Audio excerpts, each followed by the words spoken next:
अस्सलाम वालेकुम दोस्तों, ਤੁਸੀਂ ਦੇਖਦੇ ਪਏ ਲੁੱਡਨ ਪੰਜਾਬ ਟੀਵੀ ਤੇ ਮੈਂ ਤੁਹਾਡਾ ਮੇਜ਼ਬਾਨ ਮੁਹੰਮਦ ਅਹਿਮਦ। ਸਭ ਤੋਂ ਪਹਿਲਾਂ ਜਨਾਬ ਆਪਣੇ ਚੈਨਲ ਲੁੱਡਨ ਪੰਜਾਬ ਨੂੰ ਕਰਨਾ ਹੈ ਸਬਸਕ੍ਰਾਈਬ, ਬੈਲ ਆਈਕਨ ਨੂੰ ਕਰਨਾ ਹੈ ਪ੍ਰੈਸ ਤਾਂ ਕਿ ਮੇਰੀ ਆਉਣ ਵਾਲੀ ਅੱਛੀ ਔਰ ਬਿਹਤਰੀਨ ਵੀਡੀਓ ਮੇਰੇ ਵੀਰ ਵੇਖਣ। ਜਨਾਬ ਸਭ ਤੋਂ ਪਹਿਲੇ ਜਨਾਬ ਚੈਨਲ ਨੂੰ ਸਬਸਕ੍ਰਾਈਬ ਜ਼ਰੂਰ ਕਰਨਾ ਹੈ। ਆਨਲਾਈਨ ਚੁਆਈ ਕਰਾਵਾਂਗੇ ਵਿੱਚ ਜਨਾਬ ਆਦੇ ਵੀਰਾਂ ਨੂੰ ਕਰਾਵਾਂਗੇ ਤਸੱਲੀਆਂ। ਬਾਕੀ ਜਨਾਬ ਵਾਨਾ ਸ਼ਾਨਾ ਥਣ ਛਣ ਹਰ ਚੀਜ਼ ਮੇਰੇ ਵੀਰ ਵੇਖਣ।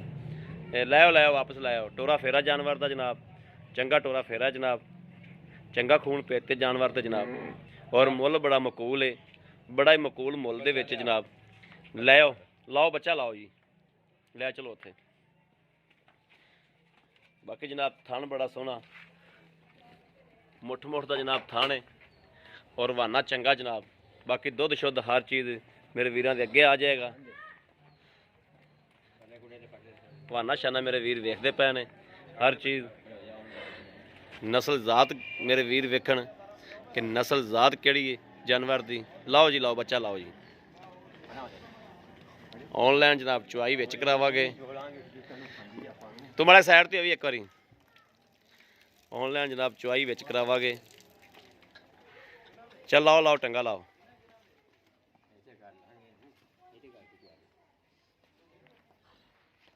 पट्ठे अगे कर दे माड़ा जिहा।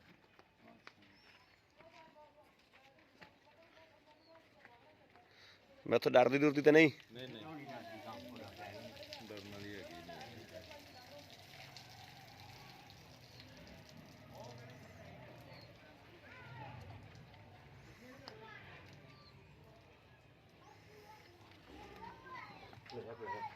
इहदे मगर वच्छा है कि वच्छी? वच्छा।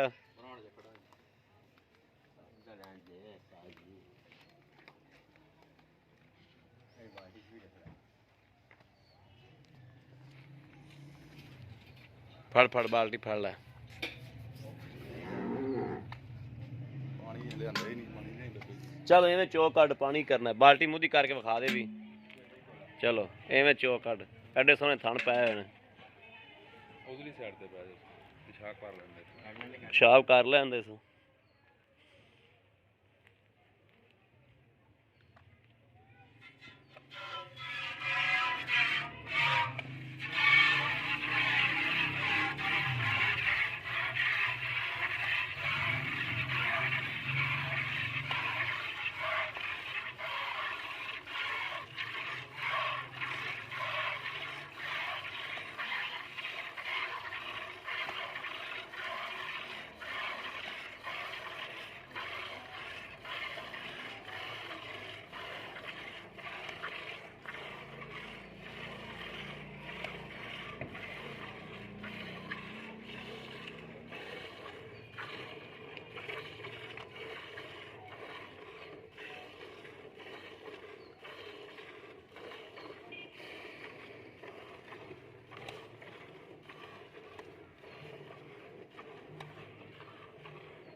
किहा सी भाई ने आपां पिछे हट गए, तेरा नाम मन्ने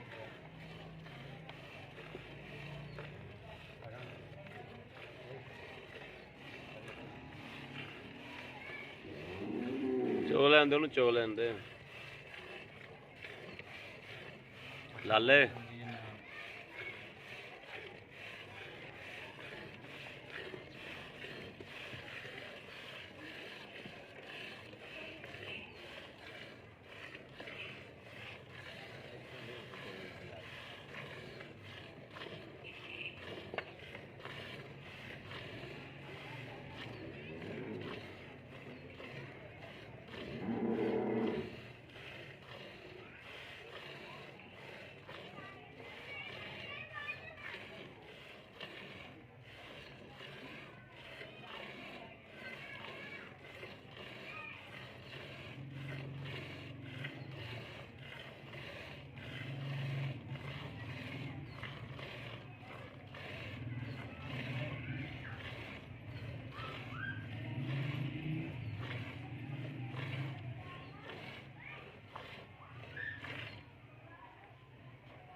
ਤੈਨੂੰ ਵੀ ਪਿਸ਼ਾਬ ਹੋਣੀ ਚੇਤੇ ਆਣਾ ਸੀ।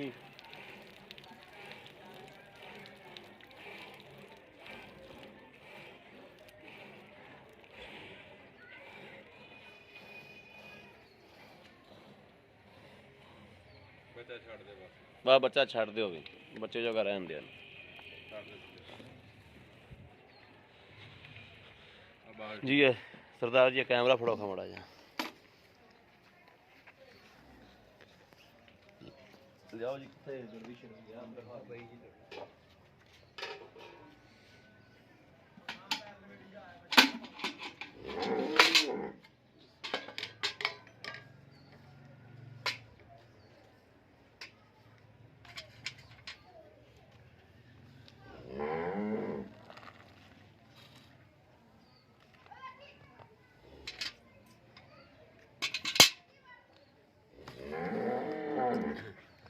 ਚੱਗ ਏਡੀ ਖਾਸ ਹੈ ਵੀ ਕੋਈ ਨਹੀਂ, ਚੱਗ ਬਣਾਉਂਦੀ ਨਹੀਂ ਏਡੀ ਖਾਸ। ਬਿਸਮਿਲ੍ਲਾਹ ਰਹਿਮਾਨ ਰਹੀਮ। ਇੱਕ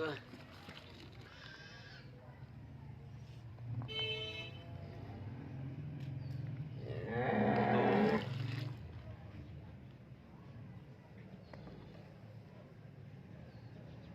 ਤਿੰਨ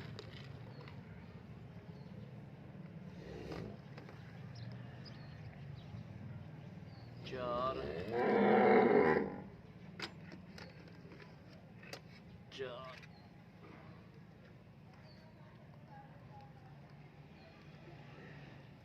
ਪੰਜ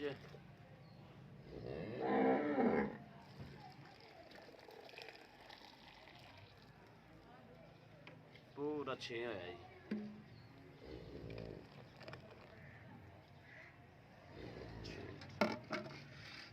ਜੀ आओ जी लाला जी। अस्सलाम वालेकुम। ਵਾਲੇਕੁਮ ਸਲਾਮ। जी लाला जी अपनी गां चोली है, ਹਾਂਜੀ दुध है 6 किलो, ਹਾਂਜੀ सुबह भी इन्ना ही होगा। ਹਾਂਜੀ दुध पक्का कितना है? ਇਸ ਟਾਈਮ ਜੀ 12 ਕਿਲੋ ਹੈ ਜੀ। 12 किलो। हाँ। 12 किलो ना लाओ तो 10 किलो ला लो। ਹਾਂ 10 10 किलो की गारंटी जी Guarantee। अगले दे घर जाके ਹਾਂਜੀ ठीक हो गया। ਹਾਂਜੀ ਤੇ ਲਾਲਾ ਇਹਦੇ ਥਣ ਸ਼ਨ ਹਰ ਚੀਜ਼ ਅੱਗੇ ਆ ਗਈ, ਚੁਆਈ ਵੀ ਅੱਗੇ ਆ ਗਈ, ਬੱਚੇ ਜੋ ਦੁੱਧ ਮੁੱਢ ਠੀਕ ਠਾਕ ਲਾਈ ਖਰੀਗਾ, ਹਾਂਜੀ ਠੀਕ ਹੋ ਗਿਆ। ਮਗਰ ਬੱਚਾ ਇਹਦੇ ਹਾਂਜੀ ਠੀਕ ਹੈ। ਇਹਦਾ ਜਿਹੜੇ ਪੈਸੇ ਜਾਇਜ਼ ਮਕੂਲ ਜਿਹੜੇ ਆਪਾਂ ਲੈ ਲੈਣੇ ਨੇ, ਹਾਂਜੀ ਕੋਈ ਰੋਲਾ ਰੋਲਾ ਤਾਂ ਨਹੀਂ ਹੈਗਾ ਗਾਂ ਦੇ ਵਿੱਚ, ਨਹੀਂ ਕੋਈ ਪਿੱਛੇ ਪੁੱਛੇ ਵਾਲਾ ਜਾਂ ਕੋਈ ਗਾਰੰਟੀ ਮਸਲਾ? ਜੀ ਇਸ ਚੀਜ਼ ਦੀ। ਠੀਕ ਹੋ ਗਿਆ। ਜਿਹੜੇ ਮਕੂਲ ਜੇ ਪੈਸੇ ਆਪਾਂ ਲੈ ਲੈਣੇ ਮੁਨਾਸਬ ਹਾਂਜੀ। ਉਹ ਪੈਸੇ ਦੱਸ ਦਿਓ ਵੀ ਆ ਇੰਨੇ ਪੈਸੇ ਲੈਣੇ। 1,45,000 ਰੁਪਏ ਜੀ। 1,45,000 ਰੁਪਇਆ। ਹਾਂਜੀ 1,45,000 ਦੇ ਵਿੱਚੋਂ ਕੋਈ ਵੀਰ ਆਪਣੇ ਕੋਲ ਲੈਂਦਾ ਕੋਈ ਪਿਆਰ ਮੁਹੱਬਤ, ਮੌਕੇ ਤੇ ਕਰ ਲਾਂਗੇ। ਮੌਕੇ ਤੇ ਕੋਈ ਥੋੜੀ ਬਹੁਤੀ ਕਰ ਲਓਗੇ? ਕਰ ਲਾਂਗੇ ਜੀ ਠੀਕ ਹੋ ਗਿਆ। ਆਏ ਬੰਦੇ ਦੀ ਕਦਰ ਹੋਏਗੀ। ਹਾਂਜੀ ਠੀਕ ਹੋ ਗਿਆ। ਲਓ ਜੀ ਮੇਰੇ ਵੀਰਾਂ ਨੇ ਵੇਖ ਲਿਆ, ਮਾਲਕ ਕੋਲ ਤਸੱਲੀ ਲੈ ਲਈ, ਚੁਆਈ ਕਰਕੇ ਗਾਂ ਦੀ ਜਾਨਵਰ ਦੀ ਤਸੱਲੀ ਆਪਾਂ ਆਪ ਕਰ ਲਈ, ਮਾਲਕ ਕੋਲ ਹਰ ਗੱਲਬਾਤ ਪੁੱਛ ਲਈ। ਬਾਕੀ ਜਨਾਬ ਕੈਮਰਾ ਮਾਰ ਕੇ ਫਿਰ ਵਿਖਾ ਦਿੰਦੇ, ਥਣ ਤੋਂ ਤਾਰ ਕੱਢ ਕੇ ਵਿਖਾਈ ਮੜਾ ਜਾ। ਇਹ ਜਨਾਬ ਠੀਕ ਠਾਕ ਬੱਚੇ ਵਾਸਤੇ ਥਣ ਦੁੱਧ ਫਿਰ ਲਈ ਕੋਈ ਗਾਂ, ਬਸ ਠੀਕ ਥੱਲੇ ਨਾ ਦੌੜ ਲਓ ਜਨਾਬ। ਅਗਰ ਮੇਰੇ ਕਿਸੇ ਵੀਰ ਦੇ ਭਰਾ ਦੇ ਪਸੰਦ ਆਉਂਦੀ, ਰਾਬਤਾ ਨੰਬਰ ਜਨਾਬ 0307 00 15 881, ਇਹੋ ਜਨਾਬ WhatsApp ਨੰਬਰ ਹੈ, ਇਹੋ ਹੀ ਰਾਬਤਾ ਨੰਬਰ ਹੈ। ਬਾਕੀ ਜਨਾਬ ਉਮੀਦ ਕਰਾਂਗੇ ਸਾਡੀ ਅੱਜ ਵਾਲੀ ਵੀਡੀਓ ਮੇਰੇ ਵੀਰਾਂ ਦੇ ਭਰਾਵਾਂ ਨੂੰ ਪਸੰਦ ਜ਼ਰੂਰ ਆਵੇਗੀ। ਪਸੰਦ ਆਵੇ ਜਨਾਬ ਕਮੈਂਟ ਲਾਈਕ ਸ਼ੇਅਰ ਆਦੇ ਵੀਰ ਨੂੰ ਜ਼ਰੂਰ ਕਰਦੇ ਰਹੋ, ਤਾਂ ਕਿ ਤੁਹਾਡਾ ਵੀਰ ਤੁਹਾਡੇ ਵਾਸਤੇ ਜਨਾਬ ਬਾਹਰ ਫਿਰ ਕੇ ਜਾਨਵਰ ਲੱਭਦਾ ਰਹੇ ਔਰ ਲੈ ਕੇ ਹਾਜ਼ਰ ਹੁੰਦਾ ਰਹੇ। ਬਾਕੀ ਇਸ ਵੀਡੀਓ ਤੋਂ ਜਨਾਬ ਆਦੇ ਵੀਰ ਨੂੰ ਦਿਓ ਇਜਾਜ਼ਤ। ਅੱਲਾ ਨਿਗਹਿਬਾਨ। ਪਾਕਿस्तान जिंदाबाद।